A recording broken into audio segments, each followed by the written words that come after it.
This is Saskia, and this is Note to Self, your weekly dose of everything that's simply too long to text.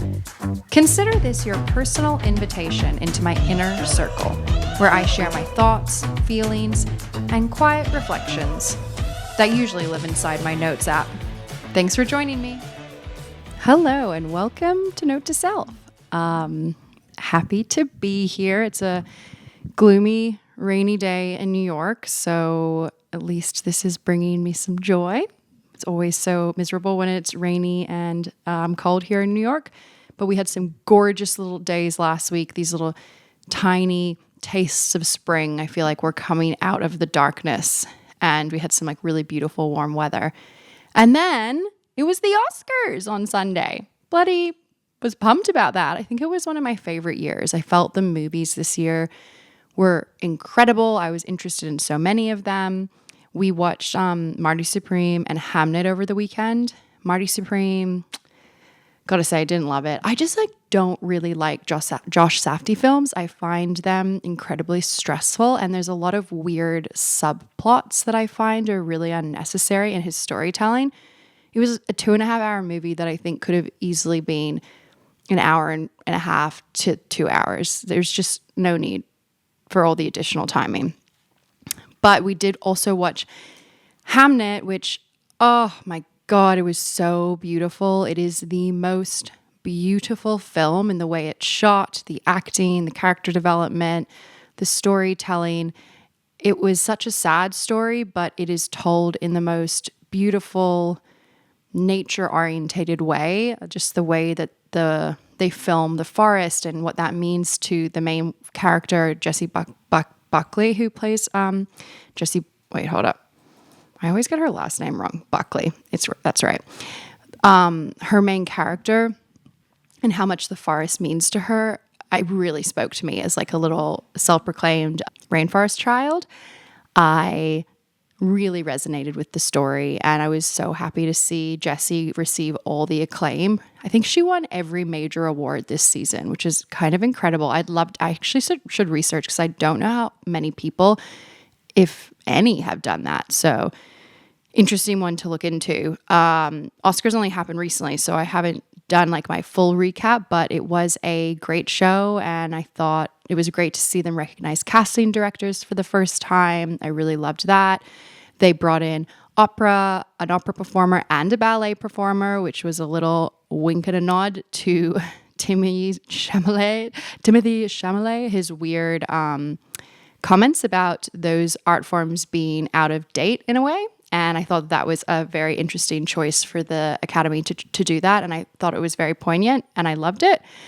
But it was gorgeous. Sinners won a ton, and one battle after another won Best Picture, which I was very happy about because I loved that film. So it was an exciting year. I really felt, for the first time in a long time, really pumped about the Academy Awards. And I feel like they're trying to break their way back into relevancy after having a few rough years. And apparently, there was like 1 billion people worldwide who tuned in, which is kind of incredible. So it really shows the global impact, and a lot of what they were focusing on was saying how cinema and filmmaking is such a global audience, and the storytelling as well. The movies being nominated are opening up to more of a broader international audience, international filmmakers, not just American filmmakers or English-speaking films.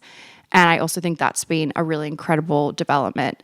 And in a time when I think things feel really, really divisive, having those awards, even though they seem silly, but they do bring people together, and look at that audience. It's tons and tons of people worldwide tuning in. So it was a nice way to start off my week, I thought, especially because the topic I'm talking about today is not happy. I mean, not that it's not happy, it just makes me really angry. So also in the film world, but in the documentary side of things, I had been reading a lot and hearing about the new Louis Theroux documentary. It's called Inside the Manosphere. I am a big Louis Theroux fan. I remember being in college and watching his TV series where he did all those mini documentaries. So I was pretty pumped to see what he was discovering next. And despite having an all-time hatred to the Manosphere, as I think it is a awful subculture that has arisen, it was a really important documentary to watch. And I was proud to say I watched it with Jeffrey, who had no idea what the Manosphere even was. He had no idea who Andrew Tate was, who's one of the big leaders in that industry, subculture. I think subculture is what we call it. So that made me very happy. Anyways, I have been intrigued about this subculture. There we go. And I really wanted to hear more about it because during the last US election, they called that election the podcast election because it was heavily influenced by many of these male creators in the Manosphere, who oftentimes, most of them, I think almost all of them, support Trump. And I'm not going to lie, when I was prepping this, I was really worried about even discussing this on the podcast because these men scared the shit out of me. And the more I thought about it, I was like, ultimately, their goal is to silence women, so I won't help them with that. And look, it was just this like slight fear of like, what if my clips or my podcast somehow got across their desk, because their whole goal is just to destroy women, and it's just freaked me out. But I think the topic is important to discuss. So the documentary, for those who are not following it, takes us inside the Manosphere. It's a subculture that promotes masculinity, often including misogyny and opposition to feminism. So for those that don't know about it, it encompasses groups like men's rights activists, pickup artists. They were a lot of the ones that kind of started this, who believe society is biased against men. The key usage examples include discussions on alpha male mentality, men going their own way, the red pill theory, which they've stolen from the popular sci-fi movie The Matrix, which I'll go into because that pisses me off, big Matrix fan, anti-feminist, homophobic, anti-Semitic. It's a lot of that type of sentiment. And yeah, what was interesting is a lot of them started as these like pickup artists where, you know, those videos that you see online of men with a lot of the time secret cameras and they're filming, picking up women. There was this one that went viral, I remember, in Australia, of this guy who was doing it on Bondi Beach, and he went up to this, I think she was from the UK, a tourist from the UK, and she ended up suing him because he used her footage without her consent. And that opened up a whole movement around this type of work. And I just think, like that whole pickup artist stuff, it just makes me sick. So this group typically has a huge distrust in mainstream media. So for Louis to even gain access to some of these influencers, it was a really big deal. And I think what helped Louis is that many of the men he ended up following around didn't really understand who he even was. And if they did, they saw it as a way to just spread their message even further. And little do they know, Louis is a fucking killer, and he didn't need to do much to prove how absolutely insane they are. But some key takeaways I had while watching the documentary. So my first takeaway is around Louis' documentary style generally. So what I love about Theroux's documentary style is that he doesn't necessarily share his opinions directly. He often indirectly asks questions, which you can tell they represent how he feels. And of course, he calls out absurdity, but he has such a kind, almost awkward demeanor, and that in his silence, the void is often filled with the person talking. So the subject often inadvertently pushes the point Louis is trying to expose. And there were many conversations throughout the documentary where these men were caught off guard, exposing themselves and the contradictions in their opinions. I think of it as like, there's power in silence, and Louis is really good at garnering silence and kind of just staring at the subject, trying to understand them, I think. And with that, they fill the void. 2 examples of this. Louis was interviewing Myron Gaines. Myron is god awful. I think probably the worst of the bunch of men he followed around. He's despicable in his beliefs. And honestly, some of them I can't actually repeat because what he says makes me so sick. Truly after I prepped this episode, I felt sick because some of this stuff is just so fucked up, guys. It's unbelievable. One thing though he calls out is he advertises this idea of one-way monogamy, fucking insane, where he has a partner and she is only allowed to be with him, but he can be with other women. He states that he wishes one day to even have multiple partners. And there's this scene in the documentary where Louis is at his podcasting studio and he's asking him about his girlfriend called Angie, who he is in this one-way monogamy relationship with. He's also this like podcaster, and his podcast is god awful, where it's called Fresh and Fit, and he just brings on women, a lot of the time OnlyFans models, and him and his co-hosts just tore these women to shreds, and they have like a live feed where people can submit questions, and it's just to show how like quote unquote dumb these women are, and he's really awful to them. It is horrific. And there's one scene where Louis is there for the live stream, and I can tell he's like struggling to be there. It was awful. Anyways, they're at the studio and Louis asking about his girlfriend Angie. And she comes into the scene as Myron is making some joke about she needs to clean, like she's cleaning, she can't talk. Like it was always like this joke of this woman behind the scenes who's the cleaner, who's his girlfriend. And he tries to avoid her talking to Louis, but Louis just starts asking her questions. And she's, nice. She's not going to just not answer. And he brings up how Myron had said to him multiple times how he would like multiple wives. And how would she feel about that? She seems so uncertain and she is so uncomfortable. It was so fascinating to see just her kind of almost shock in the answer or in the question, sorry. And she says, well, we'll see when it happens. I just don't see how it could possibly work, which was very interesting. And you could see the awkwardness with Myron as Louis began to question her further on this. And he was losing control of the situation. And to regain his control, he ushered his partner off. Like mid-conversation, he just ushers her off, saying she needs to clean. It was so controlling and gross. And I just felt like it was that was his way, like, I'm losing control. Let me get control over the situation again. I'm in charge. And it was just the most perfect example of this contradiction. Because the beliefs he expresses of this multiple partners, multiple wives, and the reality of what a woman actually wants and his partner actually wants, other than just silencing her. And it felt sad because sadly, most of the women are constantly silenced to make him feel better about himself. Coincidentally, they are no longer together. I looked that up. So no shit. Wonder why, dude.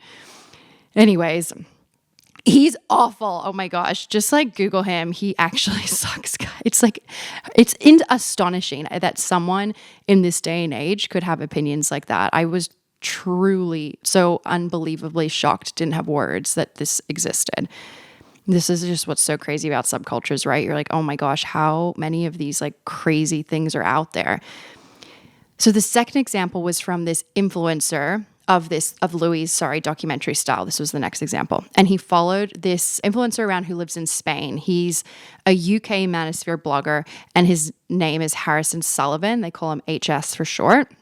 And throughout the documentary, you see HS begin to kind of fall apart online because he agreed to interview and do the interview with Louis, the documentary, but he didn't really know who he was. And during their first time filming, he was doing some live streaming himself of the documentary with Louis. And he started to get comments from his followers being like, Louis will do a hit piece on you. He's going to destroy you, blah, blah, blah, blah. And you see him start to get much more wary of Louis throughout their time filming. He pulls away and then will just go silent or like just randomly exit a day that they're filming and then he can't find him. And yet he still invites Louis back multiple times. And I think, again, it's a way to regain control over the narrative. Ultimately, he does what they all do, and he was the architect of his own demise. There's this scene at the end of the documentary where Louis meets HS and his mother. And HS had previously said that most of the things he says online, he could never say in front of his mother. His mother's like a feminist. She's like very supportive of the LGBTQ community, like super liberal. And she was a single mom who raised him. So Louis confronts HS about some of his beliefs in front of his mother, who you can tell is clearly kind of uncomfortable, but also is still trying to support her son, which, lady, talk some sense into your son. Like, there's only so far you can support your kids before they go absolutely off the deep end. And Louis said to him, "Do you consider yourself homophobic?" HS says no. And Louis said, "Well, you did say if your son was gay, you would disown him," which he did say in the documentary earlier on. And HS continues to say, "Well, that's not homophobic." It's just like the most perfect example of like the insanity and this constantly contradicting himself. It was the tiniest little example, but it was so poignant, I thought. And what was really interesting is in this scene, HS, you realize, invited Louis back and was filming the whole final interview as a way to almost expose Louis. But like, there was nothing to expose. He was only exposing himself, but it's like his way of controlling this narrative. And it was fascinating because apparently before they arrived, Louis watched the live stream and it was showing his dynamic between him and his mother. And his mother was like, "Make sure you clean up. Like, he cannot come in here with this place being this messy. Pick that up, do that." So she's like telling him what to do, which is everything against this like macho, masculine image that he portrays online. The other thing he also always says is he's always saying how disgusting OnlyFans models are. And he would like disown his daughter, you know, if she was an OnlyFans model. It's despicable what they do. But he profits off these women. He has a OnlyFans house in wherever he is in Spain, where he invites OnlyFans models to live there, like the content houses that exist throughout the world. I guess there's some in LA and stuff, or the TikTok houses. I don't know. I just saw it online somewhere. But he invites them to like film content, and then he takes a percentage of what they make on OnlyFans. It's just despicable. And again, like perfect contradiction of I hate this, yet I'm going to profit off them. So he's also awful. But you can see here, the reason I bring this up about them is why Louis Theroux's documentary style works here. His like calm, polite questioning lets subjects expose themselves, and it allows interviewees space to speak without overt confrontation. And I think the contrast between Louis's quiet curiosity versus the influencer's performative masculinity reveals this ideology more effectively than any direct argument Louis could make. It is just very well done. And he was the perfect documentary host to kind of explore this world. My second point about the documentary is this vulnerability behind the ideology. So something that I thought was interesting is Theroux ended the documentary by asking the question of how. How did these men end up like this? And the thread was really clear across many of these stories. And many of these men had themes like fatherlessness, loneliness, economic stress, identity crisis. These men were often raised without a father, which you think would raise them to be appreciative of women, but instead they skewed to the other side. And it's almost like the anger they feel towards their missing father, instead of feeling that and working through it, they've placed it on female figures in their life, not their mothers apparently, but anyone else. It's just such a warped mindset. And it's clearly just, they're all just filled with unprocessed trauma. And I think what was even more sad is Louis interviewed 2 fans of the Manosphere in Miami. And these men almost sounded like robots. It was really creepy. They were repeating the same lines that the influencers say of like, we are, as men, we are born without value. We need to build our value. Women are born with value because of their beauty. Ugh, so gross. You heard the stories of these fans though, and a lot of them were struggling economically and trying to find a way out. And they felt like these Manosphere influencers gave them hope and control over their lives. But all of these values are really just masked in their own pain and self-denial. So it just made me really sad that this is where they find hope, because these fans that they interviewed just seemed kind of very, what's the word? Like, I wasn't scared of them. I felt sad for them. I was like, these guys just seem real lost, man. And there wasn't anything that was really available to them. And I guess this is like the loneliness epidemic that we talk about. And I don't like to think of that as an excuse for this at all, because I get a little sick of hearing about it. But to me, it seems like this definitely exists. Otherwise, this type of subculture wouldn't be as prevalent as it is. And I think we need a movement for men that's focused on pushing values of equality and not blaming women for their lack of self-worth. And it's almost like we need to go to the other side of this spectrum to create an alternate movement that can actually support men in a positive, healthy way. But Just touching on something else that they kept pointing out was this idea that women are born with value because of our beauty. And it just felt so fucking demeaning. Men are born into this world. This is what they say. Men are born into this world with more value than women have. And as women, I'm getting confused. This is confusing. Men are born into this world. This is what I think, with more value than women have. And as women, we actually have to build it, because we literally live in a world, a patriarchal system that has been designed by men. So how is it that men are being born into a system where they lack value? Because that doesn't make any fucking sense. One of these influencers in Miami, Andrew Wilson, he's walking around with Louis, and this is how we meet these fans, because they come up to him and they're just so excited to see him. And Louis is trying to understand why these men resonate with Andrew. So they start to discuss this whole idea of building value. And Andrew interrupts and says, these guys, they won't get invited on a yacht. See that yacht? They won't get invited on this yacht. They just won't. But a woman in her 20s who is beautiful, she will, because she is born with value. If these guys want to be on the yacht, they need to build their value. I literally nearly threw up. I was like, what? So like your worth in life is being invited on a yacht? And these men are just standing there like nodding. They're like aggressively in agreement. Like, yeah, like we have to build value. And that's the part that kind of broke my heart too, though, is because I was like, dude, you're being so brainwashed and this guy's an idiot. Like, you got to use some critical thinking here. And I think it's just the insanity of the statement has so many freaking layers, because he pushes this agenda that value is about being on yachts and wearing fancy suits and driving fancy cars. But what was so interesting is this specific influencer who pushes all of this, at the start of his segment, he pulls up in his like Lambo, I don't know, some fancy car. And he poignantly says to Louis, as he points to the car, "This is not success." And Louis like, "Okay, why are you saying that?" He's like, "I just need to point it out. It's important that I point this out, that this is not success." It was so bizarre. And then the rest of his storytelling is all around fancy cars, this like nice apartment he has in Miami that he rents. And he's like going on about how he's worth $30 million. Like, please, sir, I doubt that. You're renting your apartment in Miami. And it was this very smoke and mirrors, and none of it was real, but yet he's also boasting that none of this is success.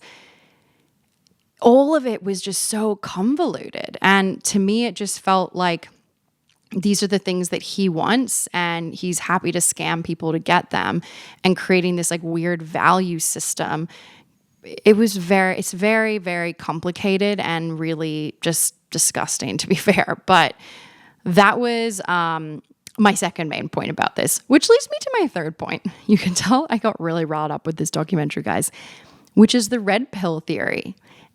So I am a huge Matrix fan, and I rewatch this series almost every year.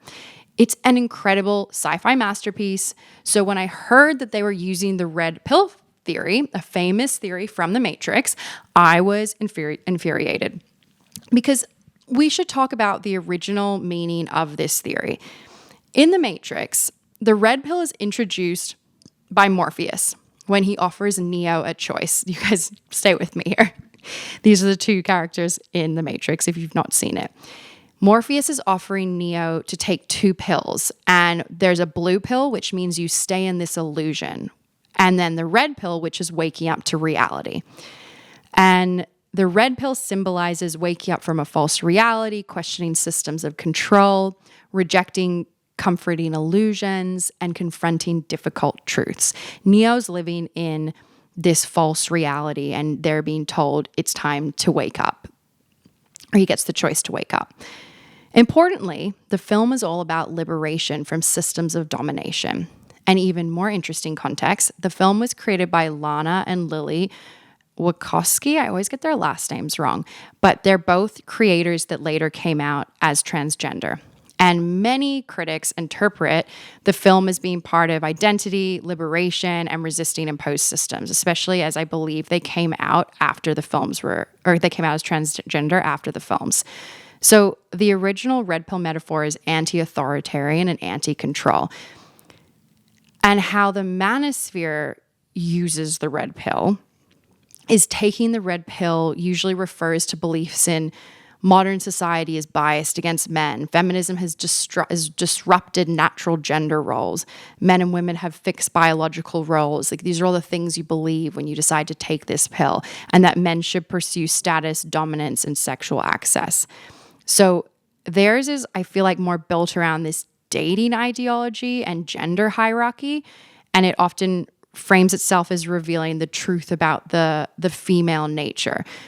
So they have this idea of like, I think they think it's the same because you're waking up from this false reality, which is their stupid false reality that's not true, and these systems of control where apparently women have all the value and men have none. So it's just so frustrating because I'm like, do you realize the people who wrote this film and what the Matrix world is actually about, where women are fucking badass? Like, in those movies, the women are some of the best characters. So it's like, I just feel like they're missing so much of the point. And I think the core contradiction here is, and where I think the irony appears, is the original, red pill in the Matrix is about escaping the systems of domination, questioning power structures, resisting control. But the Manosphere version promotes rigid gender hierarchies, male dominance in relationships, and traditional power structures, which is literally the opposite of what the red pill is about. So in many ways, critics argue the Manosphere interpretation is actually closer to the Matrix itself, which is the system of control. So the Matrix is the world that they're trying to wake up from, where the Matrix is run by machines and all the humans are like plugged into it, and it's this fake world that they live in. It's that whole idea of we're all living in a simulation. So they're all living in the simulation, and then they wake up into the real world. So they're literally saying it's like you're taking it to be a part of that rather than escaping it. So it's like the metaphor is being used in reverse for the Manosphere influencers. And I just thought that was really frustrating. And as someone who actually is a sci-fi fan, maybe you should get your references right, guys. I'm sure other sci-fi people have covered this, but don't use something if you don't understand it. That really bothered me. Anyways, another contradiction though, right? It's just filled with contradictions. My next point, the line between investigating a movement and amplifying it. So I was reading a lot of the reviews of the documentary, and one reoccurring critique is whether documentaries like this risk giving publicity to harmful figures. Some key concerns that reviewers raised were interviewing influencers may inadvertently boost their reach. The film sometimes struggles to challenge their ideas deeply, and the subjects occasionally treat the documentary as another stage. Even Theroux himself has acknowledged the difficulty of exposing a movement without amplifying it, which I think begs the question, where is the line between investigating something and platforming it? I struggled with this as well, debating even if I wanted to discuss this topic. And I'm not going to lie, writing this made me sick. I've said that multiple times. I'm deeply fearful of these men. And I debated multiple times if I wanted to speak about it. Even as I'm recording it now, I'm like, do I want to speak about this? My episode last week was about the power of female communities, and then we've just skewed. But, I think I kept coming back to this, where it seems like a large portion of this audience are young men. And that really scared me. And I did some quick research. Teen boys, 13 to 18, make up a significant portion of viewers. 13 to 18. And you see it in the documentary. There's a scene where Louis is following a New York-based influencer, and he's on the streets of New York, and all these high school boys with their faces blurred because they're clearly underage ran up to the influencer saying how much of an inspiration he was to them. That is terrifying. These boys are so young. And then the largest demographic beyond that is 18 to 24, which is not that much older, very young too. It's mostly men in their 20s and teens. So this scene has just continued to terrify me, because when the Me Too movement happened, I felt there was such a big turning point. We all did, and no doubt there was. But it just feels like we're going back to a place that's almost worse than we were. And thinking that some of these biggest fans are young boys all I could think about was the young women and what it's going to look like in a few years, 5 years, depending on what age they are, whatever it is, when they start entering the dating scene. If they're not, they're already in it, for some of the ones who are listeners in their 20s. And what does it look like for these young girls who are dating these young men with these really scary ideals? And as someone who hopes to be a mother one day, I just felt the urge to discuss this topic to protect our future children and the young people we know around us from this dangerous discourse. And I think that's what Louis is trying to do. Because sadly, the Manosphere isn't just an internet drama. It's shaping how young men understand masculinity, relationships, and power. Look at how it influenced the US election. This is a real thing. And that's why many critics are also saying this documentary is disturbing, but it's necessary viewing. And I really just, my heart just started to break, because I feel like as millennial women, we have gone through, I mean, all women have, but as a millennial, this is my experience. Like, we went through our own issues pre-Me Too and the way we were treated. And another episode I want to do is about the Teach Us Consent movement in Australia, which was really bringing consent into the conversation. And that's something that we were never taught in sex ed, what consent means. And that's now something that's taught in Australia. And I think about how powerful that is for young women not to have a lack of understanding of that, because that was something I didn't have. And I felt so happy to see things moving forward, but it just feels like all these steps back, and this is even scarier. Like, if this is the sentiment young boys have, all I could think about is the guys, if I had grown up in high school and they were watching this, how scary. It fucking terrifies me. And I have to think I'm not alone in this, but if you've seen it, like, reach out to me, because what more can we do, I think, other than talk about it to stop it? So, I mean, I guess, like, I'm wrapping up the episode, but as I finished the documentary, I just kept thinking about something, that movements like the Manosphere don't come out of nowhere, and they usually grow out of something deeper. Pain, loneliness, confusion, identity crisis, those things are all real. And the frustration that some of these young men have is ultimately real. But I think it's just the conclusions they're being led to, blaming women, building hierarchies, turning relationships into power struggles. That's where things are becoming really dangerous. Because the answer to loneliness cannot be domination. The answer to insecurity also cannot be control. And I think what makes this movement feel particularly important is that so many of the people consuming the content, as I said, are young men, teenagers, and they're trying to understand themselves, their relationships, the world around them. Everything feels really big right now, and this is where they're going to. And the internet is teaching them this. And I feel like we need to really question what we can offer them as an alternative. And how can we create spaces? It's like, I always think about therapy talk. It's like, how can we create spaces where these children and these young men can learn about identity and belonging, and spaces that teach empathy and partnership and emotional resilience? Being emotional is one of the most powerful things you can be in the world. I think as a man, is someone who can be so in touch with your body and your emotions and lead with kindness and empathy. You are one of the most wonderful people. That is brilliant. That's men and women. And I don't understand why we have to feel like women have to hold the emotional kind of world for everyone. Even though in my last episode I did say women are the emotional creators, which I still think they are, but we shouldn't have to hold it all. Men should contribute as well.